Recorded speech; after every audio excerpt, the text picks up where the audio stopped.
Hi friends, welcome to Selva Vinayagar channel. இன்றைக்கி வந்து சூப்பரான ஒரு மினி விளாக் பார்த்துடலாமா? என்னென்னு பார்த்தீங்கன்னா, ஷாப்பிங் போயிட்டு வந்தவங்க. நாளைக்கு ஆடி 1.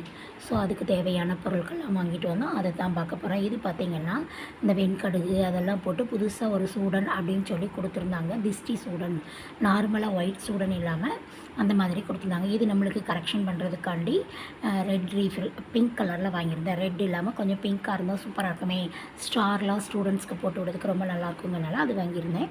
இப்போ அடுத்து பார்த்திங்கன்னா, இந்த திராட்சைப்பழம் 1/4 கிலோ வந்து 30 ரூபாய்னாங்க. ஜூஸ் போட்டுக்கலாம் அப்படின்னு சொல்லிட்டு 1/4 கிலோ திராட்சைப்பழம், பத்தி, அப்புறம் வந்து சாம்பிராணி, கப்பு சாம்பிராணி 1. அதுலேயே வந்து இந்த தூள் சாம்பிராணியும் வாங்கிக்கிட்டோம்.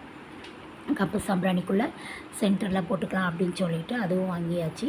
அடுத்து பார்த்திங்கன்னா பத்தி, இந்த மாதிரி ஐட்டம் எல்லாமே வாங்கியாச்சு. வெத்தலை, பாக்கு, பழம், சாமிக்கு தேவையான பொருள் எல்லாமே வாங்கியாச்சு. அது போக பார்த்திங்கன்னா காய்கறிகள் கொஞ்சம் வெண்டைக்காய், கத்திரிக்காய், அப்புறம் பார்த்திங்கன்னா எல்லா காயும், முள்ளங்கி அதெல்லாம் வாங்கிக்கிட்டு லாஸ்ட்டாக நம்ம அதுக்கு வந்து ஒரு சூப்பராக ஒரு கொத்தமல்லி தழையும் வாங்கியாச்சு. காய்கறி வாங்கிட்டு அந்த கொத்தமல்லி தழை வாங்கலைன்னா எப்படி, அந்த கொத்தமல்லி தழையும் அண்ணாச்சி கொஞ்சம் கொத்தமல்லி தழை கொடுங்கன்னு சொல்லிவிட்டு அந்த கொத்தமல்லி தழையும் வாங்கியாச்சுங்க. இப்படி தான் எல்லா ஜாமானும் நம்ம வாங்கி முடிச்சிட்டோம் இன்றைக்கி. நாளைக்கு ஆடி 1 சிறப்பாக சாமியை வரவேற்கலாம், அம்மனை வரவேற்கலாம் அப்படிங்கிறதுக்காண்டி எல்லா வேலையும் கடகடான்னு வேலை ஃபுல்லாக நடந்துகிட்ருக்குது. மணி இப்போ பார்த்திங்கன்னா நான் எடிட் பண்ணிகிட்ருக்கேன். மணி 10:30 மணி ஆகிட்டு. ஸோ இந்த வேலையெல்லாம் முடிச்சுட்டு நான் வீடு கழுவணும். முடிச்சுட்டு நான் காமிக்கிறேன்.